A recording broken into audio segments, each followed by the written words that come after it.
Welcome back to Coast Vue. We appreciate you being with us. We enjoyed that first segment very much, as we normally do. So anyway, this is we're going to move on now. This is George Freeland, the Executive Director of the Jackson County Economic Development Foundation. I often talk about the Jackson County Economic Development Foundation as being sort of a best practice and a public-private sort of partnership. They're doing amazing things, and I've been really looking forward to catching up with George to see what the latest is. Anyway, let's start by just saying good morning. Good morning, Ricky, and thank you again for having me back on. It's a pleasure, man. It's a pleasure. So much going on there, man. You guys are so strategically focused. For people who may have missed our past conversations, why don't you kind of give people an update on, first, what the Jackson County Economic Development Foundation is and why you think I referred to it as a best practice as it relates to public-private sector working together?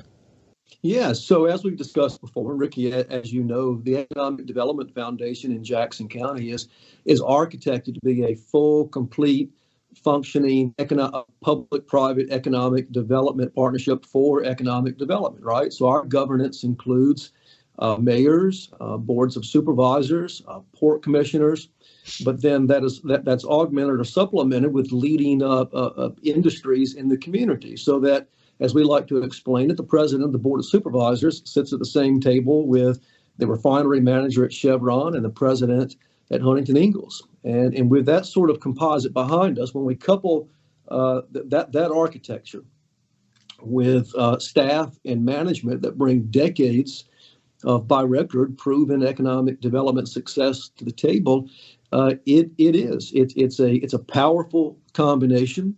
And it's one that has sustained itself for a number of decades now.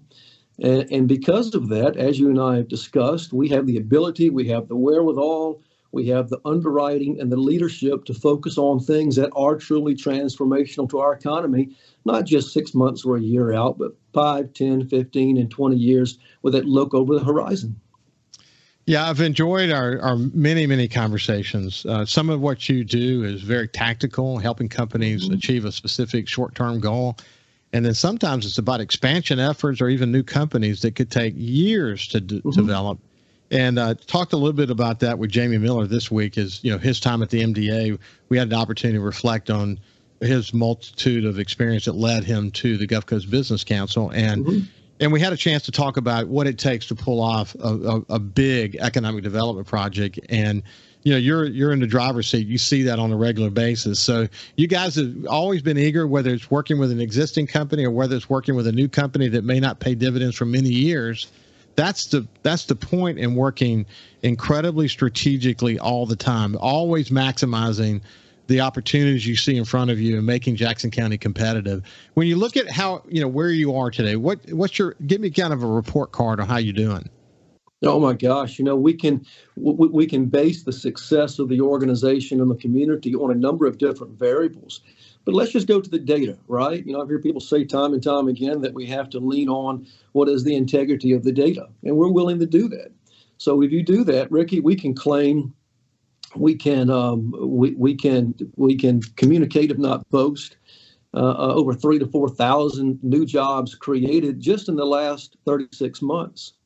We can couple that with a quantifiable $700 million of new capital investments, and then couple that with the data that tells us that our manufacturing wages in this county are higher than any other in the state of Mississippi, higher than any other community in that I-10 corridor between Baton Rouge and the Florida Panhandle. And there's some of the highest manufacturing wages in the Southeast. When we unravel it a little bit more, we come to understand that the combined wages, when overlaid with the cost of living index, that is the purchasing power on a dollar-by-dollar basis, Jackson Countyans make more in aggregate sense than any other community along that 10 corridor between Baton Rouge through Mobile, Pensacola, and the Panhandle. So those are, that is a sense of the quantifiable data. But when we back up, we have to appreciate that none of that is by happenstance. Those data points are the output. They are the result of decades of disciplined focus on meaningful economic development in this community, be it an innovation component, be it technology driven, be it in evolution within existing sectors at Chevron, or at Ingalls Shipbuilding, or within what are relatively new sectors in our community in the form of aerospace manufacturing and assembly. So the data points reflect a continued success. More importantly, the data points reflect, as I put it, a discipline to the execution of economic development. And then projects that are less than anecdotal but are important. Just recently, we celebrated the expansion of the Rolls-Royce Marine North America second machining center of excellence. This is transformational. Look, Rolls-Royce will build additional propellers for surface combatants at Ingalls, but now will also cast and finish propulsion systems for aircraft carriers. That in and of itself implies a measure of diversification. So all things considered, as a matter of public record, the composite, the architecture that has been in place here for years, to your point, Ricky, it's paid dividends. It has paid dividends. You know, one of the things that really hits me is that when people think of Jackson County, obviously they think about Ingalls and they think about Chevron. But there's a lot of other things going on there that's sort of diversifying the economy of Jackson County that are really important to the overall conversation. When you talk about the diversification, how do you talk about it? We talk about it in the sense that it is a reality, that it has to be a center point, a centerpiece in any progressive community's economic development strategy.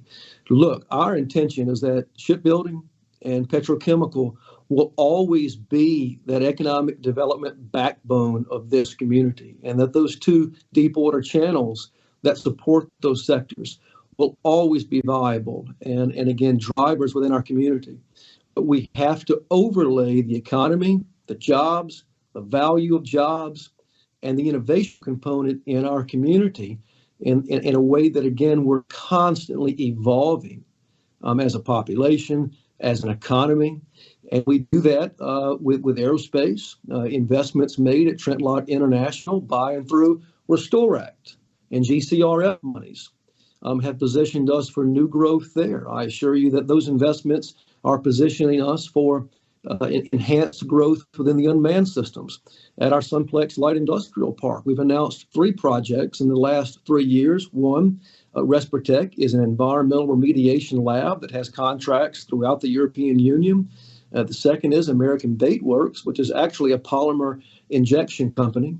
And one of the real centerpieces at Sunplex was the recently announced and what will be newly developed Mississippi State Northern Gulf Aquatic Food Research Center, a 3-piece operation that includes an analytical laboratory, process area, and eventual incubator with technology transfer through which we can attract other companies that would intend to locate and avail themselves of those academic testing services at Sunplex. So it's not one thing. It's not about an economic development silo. In this community, because of our architecture, we can break down those silos and focus on the larger, bigger picture that, as again, I'll remind you, sometimes requires the discipline to want to ask the question and understand, what do we want to be, not next year, but 5, 10, 15, and 20 years out. It's really incredible when you hear it said the way you said it. You know, I had the opportunity recently to go over to watch my granddaughter play soccer over the Jackson County soccer fields. And, of course, that ride from I-10 takes you by the Sunplex Industrial Park. What I noticed about it, it's been a while since I've driven by there. I hate to say how long it's been. It's been a while. But I got the impression, looking at all the logos on the sign, that it was just thriving. I mean, is that a recent development, or has it been thriving for a while? It's been thriving for a while. And any of those signs or logos you see at Sunplex, I can assure you, were extraordinarily well thought out. We're very guarded about the content and the nature of projects that we will locate in Sunplex. And that is because, for all the competitive advantages we have in the economic development arena here in this community and throughout South Mississippi and coastal Mississippi, we have real limitations as it concerns real property development. Okay. This is for a whole different conversation, Ricky, but we're not going to develop something that looks like a 1,000, 1,500 acre or 2,000 acre light industrial or technology commerce park on the Mississippi Gulf Coast. There are some real ecological limitations, but again, that's for another conversation. So because of that, given the preparation, the preparedness that is of Sunplex as it concerns the permitting in place, we're very guarded about what goes out there and very guarded as to, again, the quantity, the quality, and the content of what we believe should be very technology, innovation-based companies in that park. This is George Freeland, the Executive Director for the Jackson County Economic Development Foundation. We'll come back and continue the conversation after this break. See you shortly. Welcome back to Coast Vue. I'm having a conversation with George Freeland, old friend. We've known each other for an awful long time, and we worked in the community together. He's been at the Jackson County Economic Development Foundation for a number of years and has been a good leader in the community. You know, George, one of the things that hit me the other day is that, you know, we saw this big announcement, this multi-billion-dollar announcement the governor made up in the Golden Triangle, and the Golden Triangle has had good economic development success. But what occurred to me when they made that announcement, I think $2.5 billion or something like that. You can correct me if I'm wrong about that. I got to thinking, if we were to build Chevron today, what would it cost? If we were to build Ingalls today, what would it cost to build Ingalls? And still today, where does Ingalls and Chevron fit in the total employment for the state of Mississippi?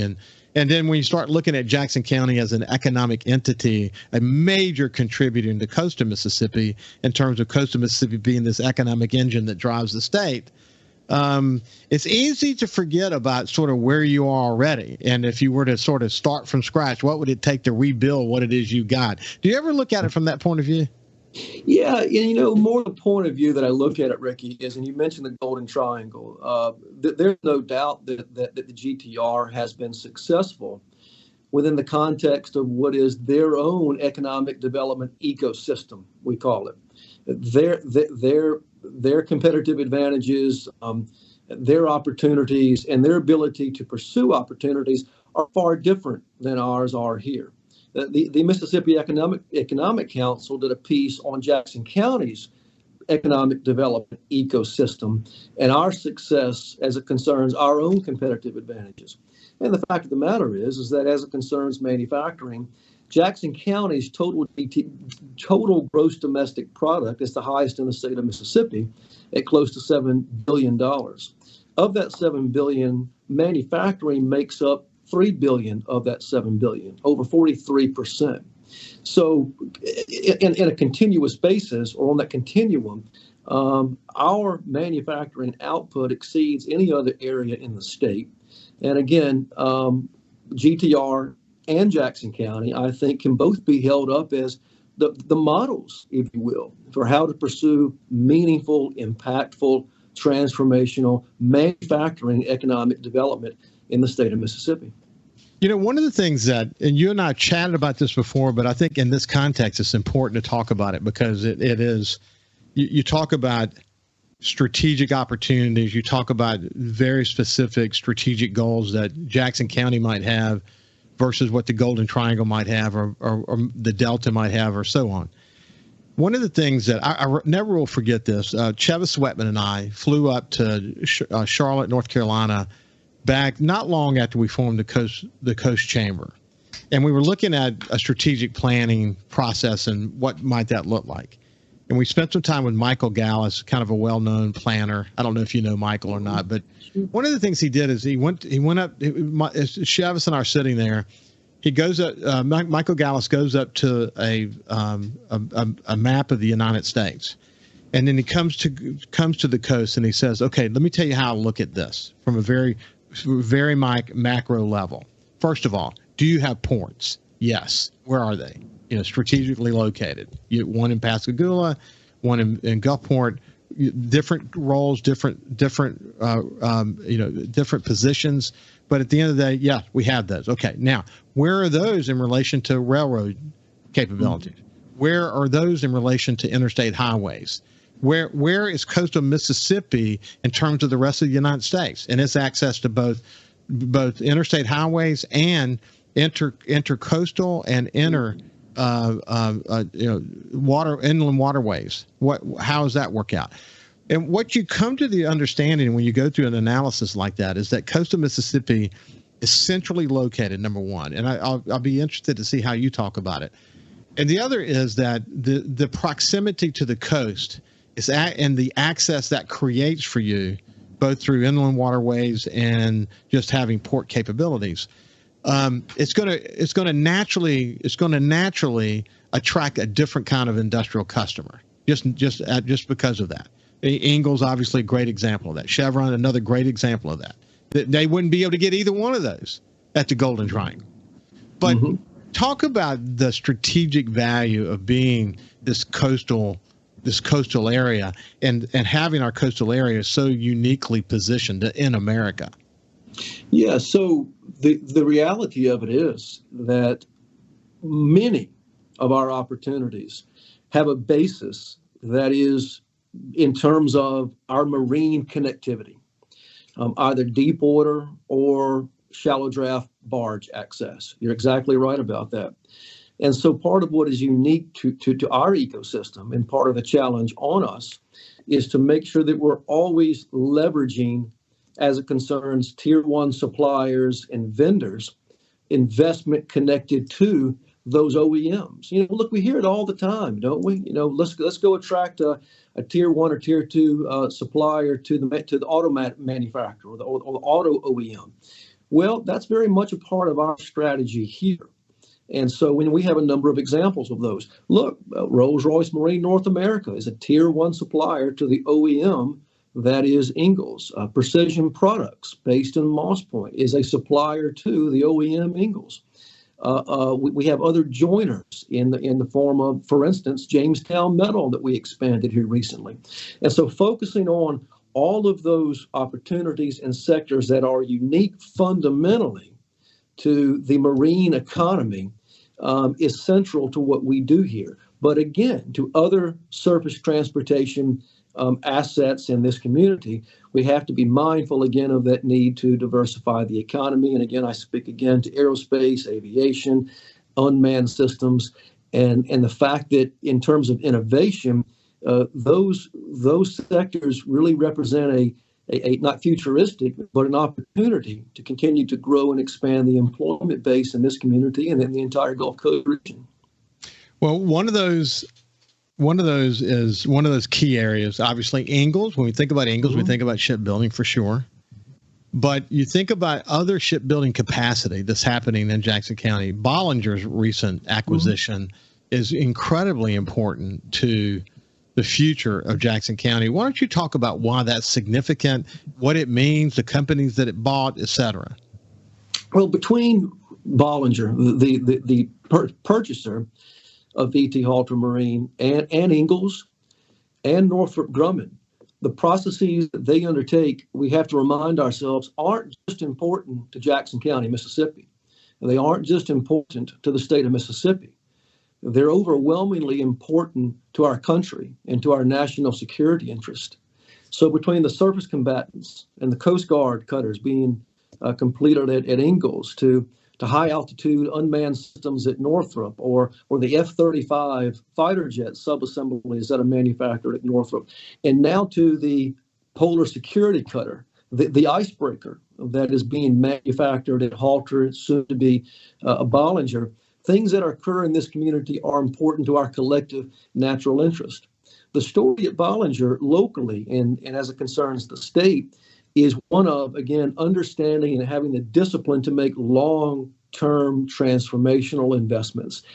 Ricky, as you and I talked about, in the wake of Hurricane Katrina, between Hurricane Katrina relief, community development block grant dollars, and discretionary monies by and through the Mississippi Development Authority, there are close to $45 million of public improvements into that yard over the course of 20 years that have positioned that yard physically to be able to compete for a contract like the Cutter program. You wouldn't, without that chronological context, the average person wouldn't connect those dots. But again, we have the discipline to understand what is transformational. To Ingalls Shipbuilding, the state of Mississippi made a significant investment into the shipyard of the future with a number of improvements that have enhanced their competitiveness and their position to compete for new Department of Defense contracts. And with investments made at Trent Lott International with $14 million of Restore Act monies to overlay and widen the runway. We're about pursuing now a number of different opportunities that are all connected to our continued obligation to enhance not just the economy in Jackson County, the coast, and the state of Mississippi, but to always be that area that is a national security interest we excel.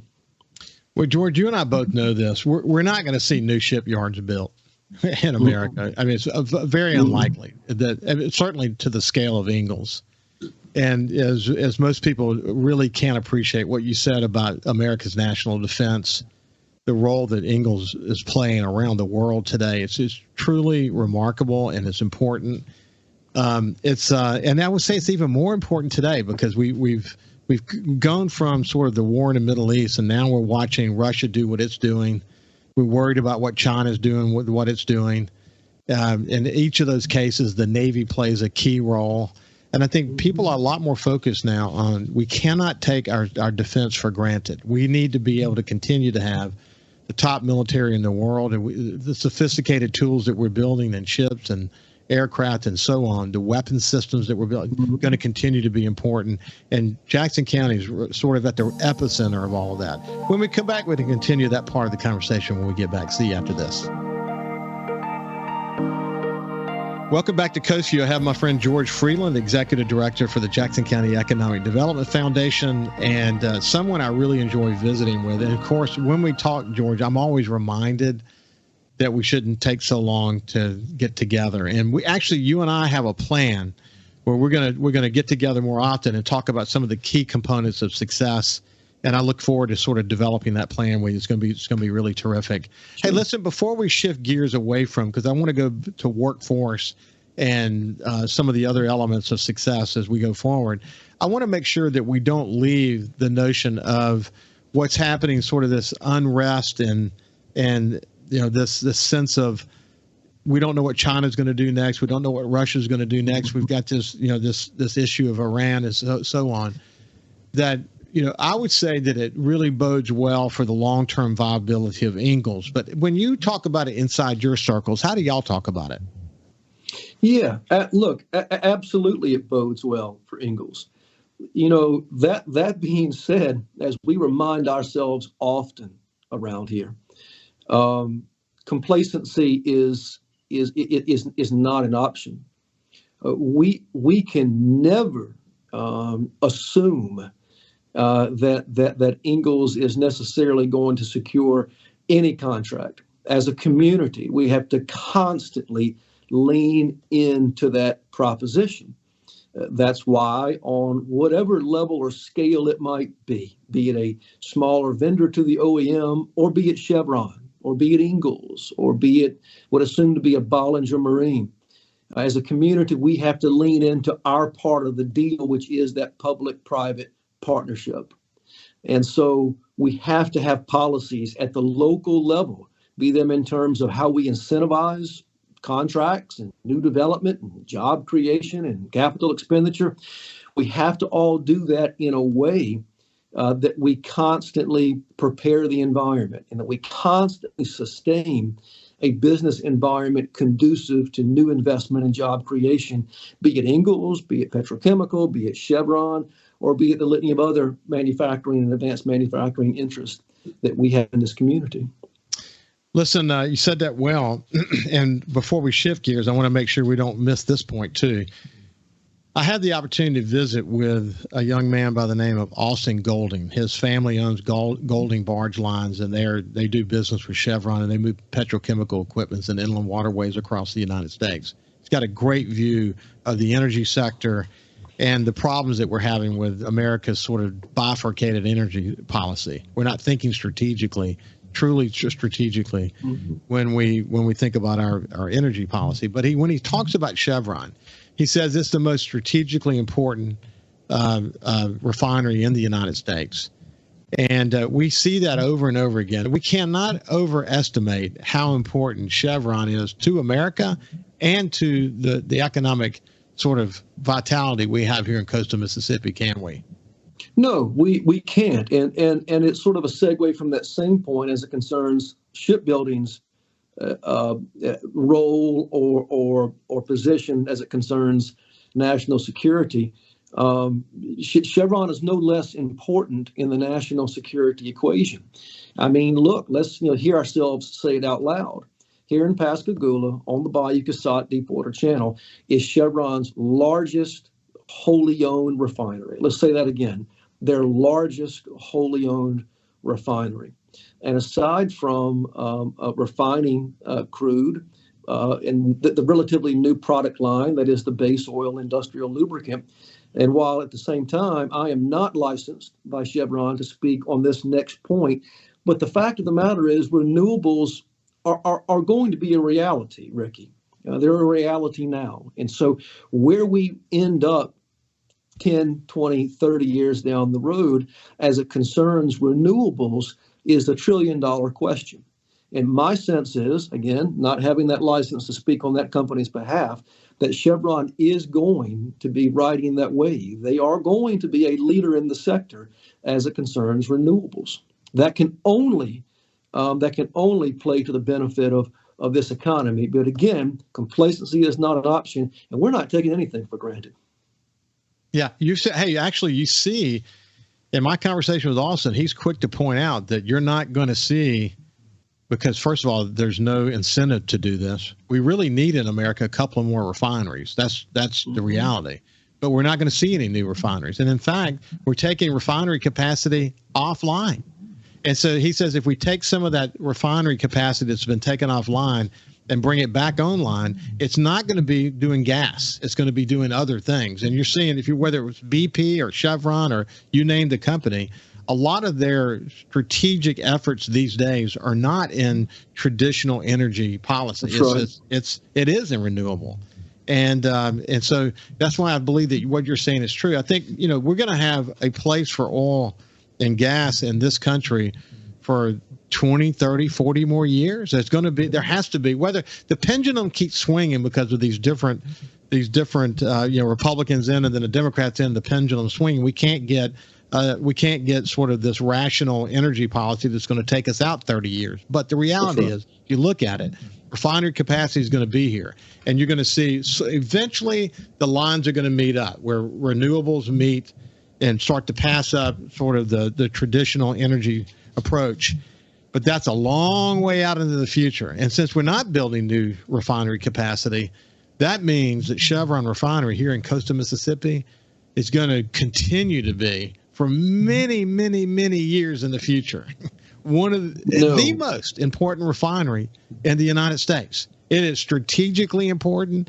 It is, gosh, I can't tell you how important this and it's here. It's here. And we're going to continue to foster it along. But I'm not overstating that, am I? No, absolutely not. For those reasons that you just alluded to, Chevron will continue to be an economic driver all throughout the coastal region, not just Jackson County. But again, we have an obligation at every turn to communicate to the corporate office, to communicate to those who would make those decisions as to how, when, and where to make investments that they should be made here. Not to shift gears too much on you here, but as to that constant messaging, and it's more than the messaging. It's about demonstrating the real value proposition. Ricky, we condition our elected officials to appreciate the fact that we're always being watched. If it's a simple enough request for a property tax abatement, or if it's something more complicated than that, those companies, those entities that might make an investment in our community are always watching us, even if we don't know that they are. And so always being able to demonstrate that this is an environment that we are prepared, that we can accommodate new investment is critical to what we do. When we dedicated the Rolls-Royce Marine North America new machining center just a few weeks ago, I did. I looked at Tom Bell, the president of Rolls-Royce Marine North America, and I said, Mr. Bell, we'd like to think that based upon our track record here, that we have earned a place in any conversation as to where as to where Rolls-Royce Marine North America would intend to make future investments. And that applies to shipbuilding, suppliers, petrochemical, aerospace, or any of our other identified potential opportunities. A minute ago, you mentioned complacency, and you had the opportunity to spend a lot of time with our friend Jerry St. Pé, the former president and CEO of Ingalls, who in his retirement has continued to make an unbelievable mark in coastal Mississippi. But when I spoke to him the first week of Coast Vue, this is nearly 3 years ago, he talked about complacency then. And he said, the thing that we got to be concerned about is that a mindset begins to settle in that says that Ingalls is always going to be there, that Chevron's always going to be there, that the blue chip industries that are part of Stennis Space Center are always going to be there.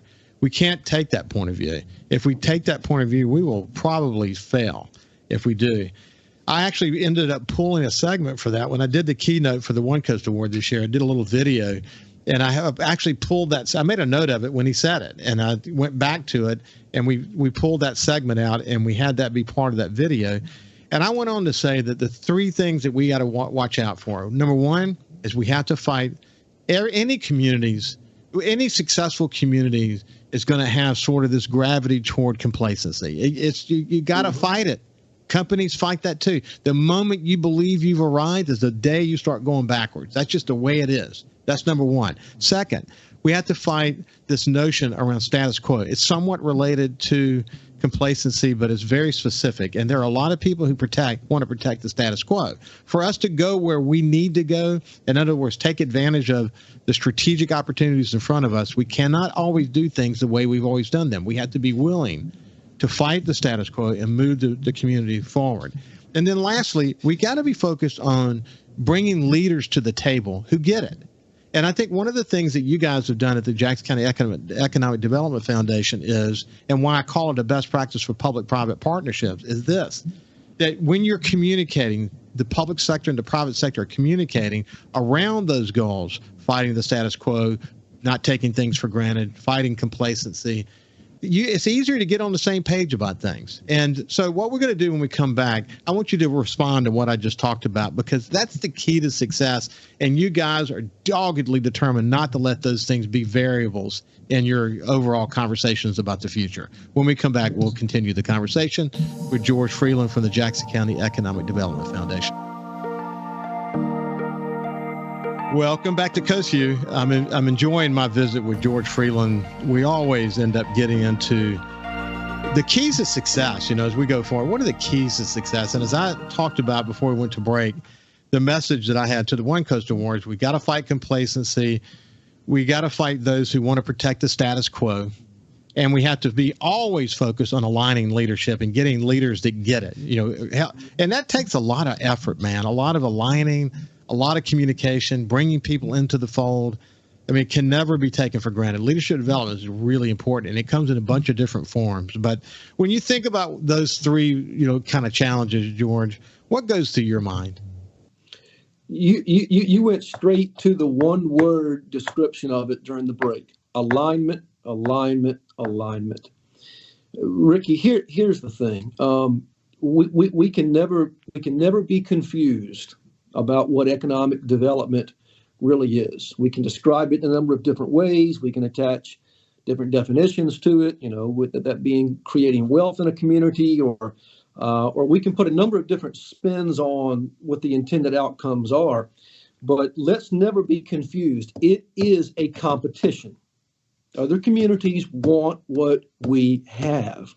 So I wake up, and the people around me wake up every day with the proposition, with the notion of competing against the rest of the world for those things that would better our communities and our economy. As I've said before, sometimes that competition is just down the road. Sometimes it's across the state line. Sometimes it's a world away. And a person might not like that characterization, but that is the reality of it.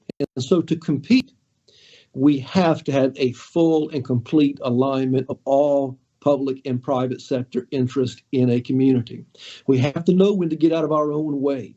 We have to know when to dispense with petty politics and focus on the end game. Now, in this community, because of the way we're architected and because of our leadership, and because, as we've discussed, the ability for some otherwise fairly well-seasoned economic development professionals to execute that plan and that blueprint, we have the most aligned community in the state of Mississippi. And it's a bold statement, but I'll stand by it.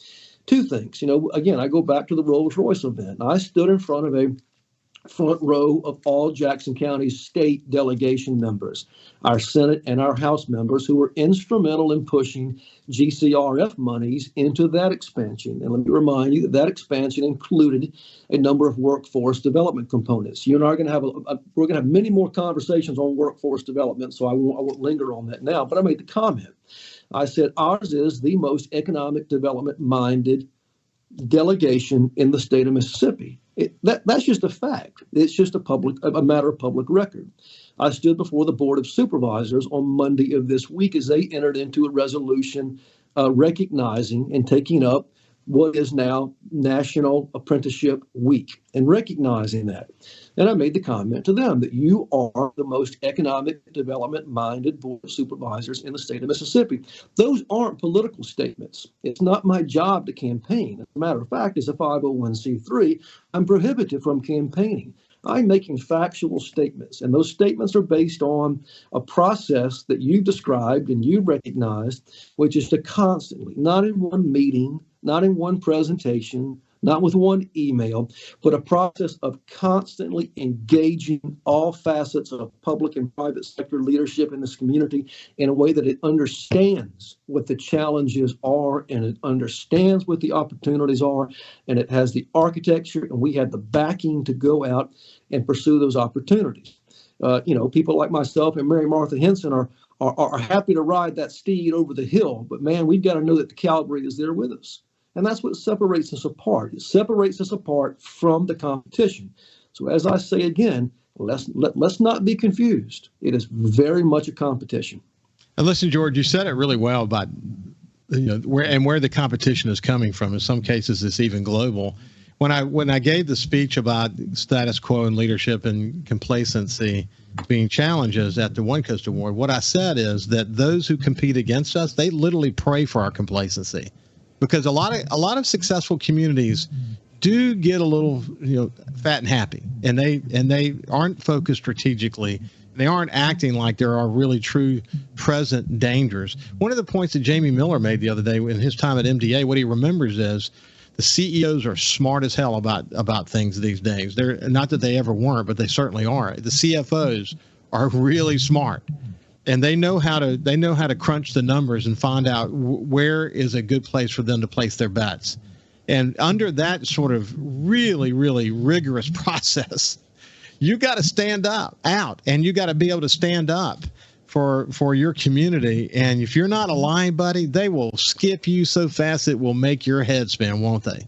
We have to demonstrate to those people that you just mentioned longevity, and that over the long haul that we can reduce, if not eliminate, risk where possible. If a community isn't aligned, where a board of supervisors, the mayor, the city council, the port commission, the airport authority, and all members that lead or all leading industry representatives aren't aligned as to that proposition and that need, you'll take one step forward and two steps back. It's incredible. I love talking about it because it's the key to success. And I hope that people enjoy listening to it because it's some of the formula that we've got to continue to sort of deploy to have our success in the future. But George Freeland, it's been a pleasure. I look forward to a series of shows that we're going to do about workforce development and other keys to success, bringing in some partners and others into the conversation. I can't wait to work with you on that. Thank you for your time today, my friend. Yeah, Ricky, it's always good to talk to you. And again, we look forward to the sequence of conversations as it concerns workforce development. We got to get it right. And in closing, 10 years from now, we're going to look back on the workforce development piece, and we're going to resolve that we got it right, or we're going to look back and resolve that it was our Achilles heel. we know which door we're going to go through, right? I agree. I can't wait to have the conversation. Have a great day, and we'll see you tomorrow. See you, Ricky.